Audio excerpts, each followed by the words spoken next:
लोकसभेमध्ये खासदार सुप्रिया सुळे आणि अमोल कोल्हे यांचं निलंबन झालंय। त्या संदर्भातली ही महत्त्वाची बातमी। लोकसभेतल्या 49 खासदारांचं आज निलंबन झालंय। दोन्ही सभागृहामधल्या 141 खासदारांचं आत्तापर्यंत निलंबन झालेलं आहे। शशी थरूर, डिंपल यादव, मनीष तिवारी यांचं देखील निलंबन झालंय। संसद घुसखोरी प्रकरणावर चर्चा करण्याची मागणी या खासदारांनी केल्यानं त्यांचं निलंबन झालंय। ही आणीबाणीसारखी परिस्थिती आहे अशी प्रतिक्रिया त्यानंतर सुप्रिया सुळेंनी दिली आहे।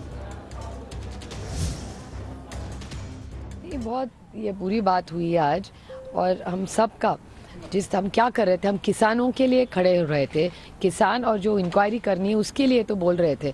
तो अगर किसान के लिए कुछ मांग करे तो आप हमको सस्पेंड करेंगे, और जिसने गलती की है वो अंदर बैठा है, और हम जो किसान के लिए, गरीब के लिए, बच्चों के लिए सवाल कर रहे हैं तो उसको आप निकालेंगे पार्लियामेंट से। ये तो इमर्जन्सी हो गई।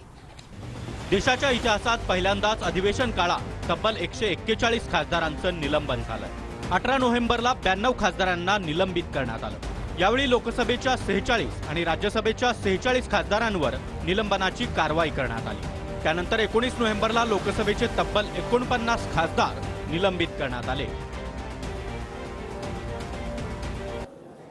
तर निलंबनानंतर लोकसभेत यूपीएच्या खासदारांची आणि राज्यसभेत यूपीएच्या खासदारांची संख्या किती राहिली आहे पाहूया। तर लोकसभेमध्ये आपण बघतो यूपीएचे 133 एकूण खासदार आहेत, तर निलंबित 95 खासदार झालेले आहेत। आता उरलेत फक्त 38 खासदार। तर राज्यसभेमध्ये यूपीएचे 95 एकूण खासदार आहेत, त्यापैकी 46 खासदारांचं निलंबन झालंय आणि त्यामुळेच आता उरलेले आहेत फक्त 49 खासदार।